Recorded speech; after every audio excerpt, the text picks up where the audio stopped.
ಮಾತ್ರ ನನ್ನ ಭಾವನ ಮದುವೆ ಆಗಿ ನನ್ನ ತಂಗಿ ಜೀವನ ಹಾಳು ಮಾಡಕ್ಕೆ ನೋಡ್ತಿದ್ರೆ ಅದನ್ನ ನೋಡ್ಕೊಂಡು ನಾನು ಸುಮ್ಮನಿರ್ಬೇಕಾ? ನಿನ್ ತಂಗಿನೇ ಮುಂದೆ ನಿಂತು ಈ ಮದ್ವೆ ಮಾಡ್ಸಕ್ ಒಪ್ಕೊಂಡಿದ್ದಾಳೆ ಅಂದ್ಮೇಲೆ ನಾನ್ ಹೇಗೋ ಮೋಸ ಮಾಡ್ದಂಗಾಗುತ್ತೆ. ಚಿರಾಗ್ ಅವ್ರ ಜೊತೆ ಅವಳಿಗೆ ಜೀವನ ಮಾಡಕ್ ಇಷ್ಟ ಇಲ್ಲ ಅಂದ್ಮೇಲೆ ಅವ್ರ ಸಂಬಂಧ ಸತ್ತಂಗೆ ತಾನೇ ಲೆಕ್ಕ. ಚಿರುಮಾನೆ ಅವರೇ ನಮ್ಮ ಅಪ್ಪನ ಹತ್ರ ಬಂದು ಮಾತಾಡಿ ಈ ಮದ್ವೆನ ಫಿಕ್ಸ್ ಮಾಡ್ತಿದ್ದಾರೆ. ಅಂತದ್ರಲ್ಲಿ ನೀನ್ ಹೇಗೋ ಬಂದ್ ತಡಿತೀಯಾ? ನನ್ನ ತಂಗಿಗೆ ನಮ್ಮ ಭಾವನ ಕಂಡೆ ಪ್ರಾಣ.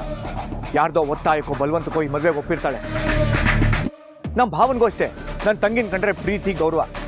ಅದೆಲ್ಲ ಇದ್ದಿದ್ರೆ ಚಿರಾಗ್ ಅವರು ನನ್ನನ್ ಮದ್ವೆ ಆಗಕ್ ಯಾಕೆ ಒಪ್ಕೊಂಡ್ರು? ಹೇಳ್ತಾ ಏನಲ್ಲ, ಈ ಎಡವಟ್ಟೆಲ್ಲ ಆಗಿರೋದು ಭಾವನ ಅತ್ತಿಗೆಯಿಂದ.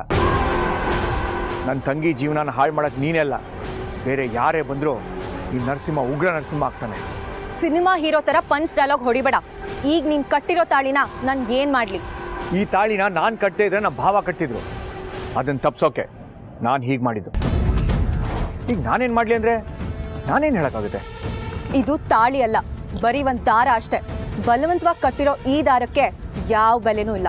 ಈಗ್ಲೇ ಕಿತ್ತು ಬಿಸಾಕ್ತೀನಿ. ಹಲೋ, ಯಾಕೆ ಪುರೋಹಿತರು ಮಂಟಪದಲ್ಲಿ ಏನ್ ಹೇಳಿದ್ರು ಅಂತ ಕೇಳಿಸ್ಕೊಳ್ಳಿಲ್ವಾ? ಕೇಳಿಸ್ಕೊಂಡೆ, ಅದಕ್ಕೆ ಅಲ್ಲಿ ತಾಳಿ ತೆಗೆಯೋದನ್ನ ನಿಲ್ಲಿಸ್ದೆ. ಆದ್ರೆ ಇಲ್ಲಿ ನನ್ನನ್ನು ತಡೆಯೋಕೆ ಯಾರೂ ಇಲ್ಲ. ಇಷ್ಟಪಟ್ಟು ಮದ್ವೆ ಆಗಿ ತಾಳಿ ಕಟ್ಟಿಸ್ಕೊಂಡ್ರೆ ಪರವಾಗಿಲ್ಲ, ಆದ್ರೆ ಬಲವಂತವಾಗಿ ಬಂದು ತಾಳಿ ಕಟ್ಟಿದ್ರೆ ಆ ತಾಳಿಗೆ ಯಾವ ಬೆಲೆನೂ ಇರಲ್ಲ. ಮಗಳ, ಇವ್ ನಿನ್ಗೇನು ತೊಂದರೆ ಕೊಟ್ಟಿಲ್ಲ ತಾನೆ? ಇಲ್ಲ. ಸರಿ, ನಾನು ನೋಡ್ಕೊಂತೀನಿ, ನೀನ್ ನೋಡು. ರೇ, ಮನೆ ಕರ್ಕೊಂಡೋಗ್ರಿ. ಲೈ ನರಸಿಂಹ, ದೇವಸ್ಥಾನದಲ್ಲಿ ಪೂಜೆ ಇಟ್ಕೊಂಡಿದ್ದೀವಿ ಅಂತ ಹೇಳಿದಕ್ಕೆ ನೀವೆಲ್ಲರೂ ಇರ್ತೀರಲ್ಲ, ಪೂಜೆ ಚೆನ್ನಾಗಿ ನಡೆದ್ರೆ ಆಯ್ತು ಅಂತ ನಾನು ಭಾಸ್ಕರ್ ಬೇರೆ ಏನೋ ಕೆಲಸ ಇದೆ ಅಂತ ಅಲ್ಲಿಗೆ ಬರಲಿಲ್ಲ. ಆದ್ರೆ ಅಲ್ಲಿ ನಡೀತಾ ಇರೋದು ಪೂಜೆ ಅಲ್ಲ, ಕಿರು ಮದುವೆ ಅಂತ ಆಮೇಲೆ ಗೊತ್ತಾಯ್ತು. ಏನ್ ನಡೀತಾ ಇದೆ ಈ ಮನೆಯಲ್ಲಿ? ಕಿರುಗೆ ಇನ್ನೊಂದು ಮದುವೆ ಮಾಡಬೇಕು ಅಂತ ಆಲೋಚನೆ ಮಾಡಿದವರು ಯಾರು? ನನಗೊಂದು ಅರ್ಥ ಆಗ್ತಾ ಇಲ್ಲ. ಅಲ್ಲ, ಎಲ್ಲರೂ ಸೇರ್ಕೊಂಡು ಕಿರು ಜೀವನದಲ್ಲಿ ಆಟ ಆಡ್ತಾ ಇದ್ದೀರಾ ನೀವುಗಳು? ಏನಮ್ಮ ದೀಪ, ನೀನೇ ಮುಂದೆ ನಿಂತು ಕಿರುಗೆ ಇನ್ನೊಂದು ಮದುವೆ ಮಾಡೋಕೆ ಹೊರಟಿದೆಯಲ್ಲ, ಯಾಕೆ? ಅವನ ಜೊತೆ ಜೀವನ ಮಾಡೋಕೆ ನಿಮಗೆ ಇಷ್ಟ ಇಲ್ವಾ? ಅಲ್ಲಮ್ಮ ಸೌಂದರ್ಯ, ಕಿರು ದೀಪನ ಮದುವೆ ಆಗಿ ನಮ್ಮೊಟ್ಟಿಗೆ ಈ ಮನೆಯಲ್ಲಿ ಅನ್ಯೋನ್ಯವಾಗಿದ್ರು ಅವನಿಗೆ ಇನ್ನೊಂದು ಮದುವೆ ಮಾಡೋಕೆ ಹೊರಟಿದೆಯಲ್ಲ, ನಿನಗೆ ಪರ್ಮಿಷನ್ ಕೊಟ್ಟವ್ರು ಯಾರು? ಅದನ್ನೆಲ್ಲ ಆಮೇಲೆ ಮಾತಾಡೋಣ. ಮಾವ, ಇವಾಗ ಚಿರು ಇಲ್ಲಿ ಬಂದಿದ್ದಾನೋ ಇಲ್ವೋ ಅದನ್ನ ಹೇಳಿ. ಚಿರುನ ಅವನು ಇಲ್ಲಿಗೆ ಬರಲಿಲ್ಲ, ಯಾಕೆ? ನಿಮ್ ಜೊತೆ ಅವನ ದೇವಸ್ಥಾನದಿಂದ ಒಟ್ಟಿಗೆ ಹೊರಟಿಲ್ವಾ? ಇಲ್ಲ ಮಾವ, ನಾವು ಹೊರಡಕ್ ಮುಂಚೆನೆ ಅವನು ಅಲ್ಲಿಂದ ಹೊರಟಿದ್ದ. ಎಲ್ಲಿ ಹೋಗಿದ್ದಾನೆ ಗೊತ್ತಿಲ್ಲ. ಫೋನ್ ಮಾಡ್ತಿದ್ರು, ರಿಸೀವ್ ಮಾಡ್ತಿಲ್ಲ. ಚಿರುಗಿದೆಲ್ಲ ಇಷ್ಟ ಇಲ್ಲದೆ ಇದ್ರು ಬಲವಂತವಾಗಿ ಅವನಿಗೆ ಮದುವೆ ಆಗೋ ಅಂತ ಹೇಳಿರೋದು ಅಲ್ಲದೆ ಎಲ್ರು ಮುಂದೆ ಅವನಿಗೆ ಅವಮಾನ ಆಗೋ ತರ ಆಗಿದೆ. ಆ ನೋವಿಗೆ ಅವನೇನಾದ್ರೂ ದುಡುಕಿ ಹೆಚ್ಚು ಕಮ್ಮಿ ಮಾಡ್ಕೊಂಡ್ರೆ ಏನಪ್ಪ ಮಾಡೋದು? ಅರ್ಚನಾ, ನೀನ್ ಏನೇನು ಹೇಳಿ ನನಗೂ ಭಯ ಹುಟ್ಟಿಸ್ಬೇಡ. ಚಿರು ಹಾಗೆಲ್ಲ ಮಾಡೋನಲ್ಲ, ಅವನು ತುಂಬಾ ಧೈರ್ಯವಂತ. ನನ್ನ ಹಸ್ಬೆಂಡ್ಗೆ ಏನಾದ್ರು ಆದ್ರೆ ನಾನಂತೂ ನಿಮ್ಮನ್ನ ಸುಮ್ಮನೆ ಬಿಡಲ್ಲ. ಇಷ್ಟಕ್ಕೆಲ್ಲ ನೀವೇ ಕಾರಣ. ಅವ್ರಿಗೆ ಇಷ್ಟ ಇಲ್ಲ ಅಂದ್ರೂ ಅವ್ರಿಗೆ ಹೇಳ್ದೆ ಇನ್ನೊಂದು ಮದುವೆ ಮಾಡ್ಸಕ್ ಹೊರಟಿದ್ದು ನಿಮ್ ತಪ್ಪು. ಬಾಯಿಗೆ ಬಂದಾಗೆಲ್ಲ ಮಾತಾಡ್ಬೇಡ. ನಾನೇ ಮುಂದೆ ನಿಂತು ನನ್ನ ಗಂಡಂಗೆ ಇನ್ನೊಂದು ಮದುವೆ ಮಾಡಿಸ್ತೀನಿ ಅಂತ ಹೇಳಿದ್ದು ನಿನ್ ತಪ್ಪು ತಾನೆ? ನಾನೇನಾದ್ರೂ ಬಂದು ಹಾಗೆ ಮಾಡು ಅಂತ ನನ್ನ ಹತ್ರ ಕೇಳ್ಕೊಂಡಿದ್ದ?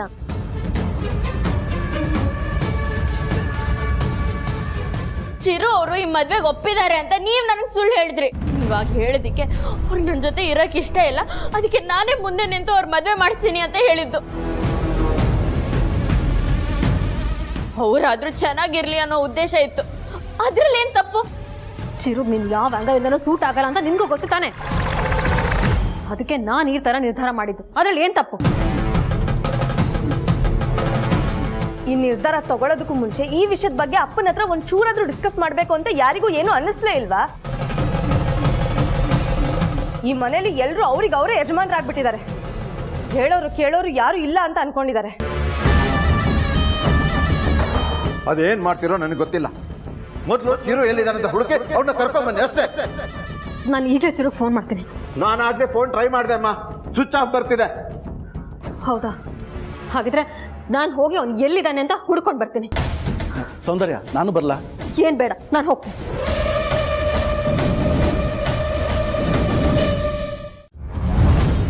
ನಮ್ ಚಿರು ಆ ಸಂಜನ ನಮ್ಮ ಮದ್ವೆ ಆಗ್ತಿರೋ ವಿಚಾರ ನರಸಿಂಹಂಗ್ ಹೇಗ್ ಗೊತ್ತಾಯ್ತು? ಅದ್ರ ಬಗ್ಗೆ ನನ್ಗೇನ್ ಗೊತ್ತಿಲ್ಲ. ಸುಳ್ಳು ಹೇಳ್ಬೇಡ. ನೀನೇ ಯಾಕೆ ಹೋಗಿ ನಿಮ್ಮಪ್ಪಂಗೆ ಹೇಳಿರ್ಬಾರ್ದು? ನಿಮ್ಮಪ್ಪ ಹೋಗಿ ಆ ನರಸಿಂಹನ ಕರ್ಕೊಂಡು ಬಂದು ಸಂಜೆ ನಂಗೆ ತಾಳಿ ಕಟ್ಟಿರ್ತಾನೆ.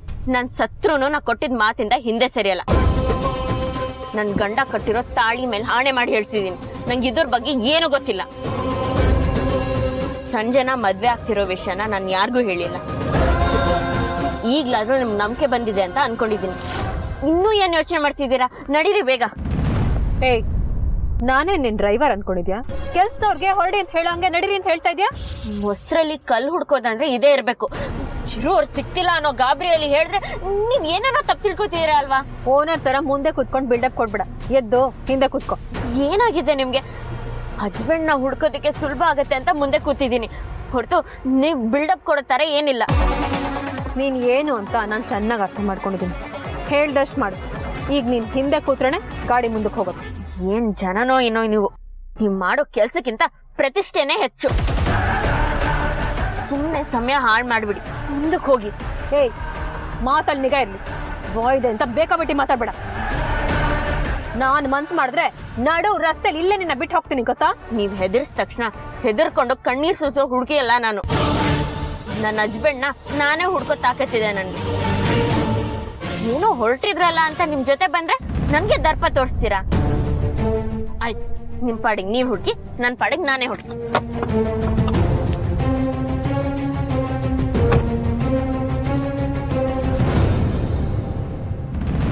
ನಾನೊಬ್ಳೆ ಮನೆಗೆ ಹೋದ್ರೆ ಇವಳೆಲ್ಲಿ ಅಂತ ಮಾವ ಕೇಳ್ತಾರೆ.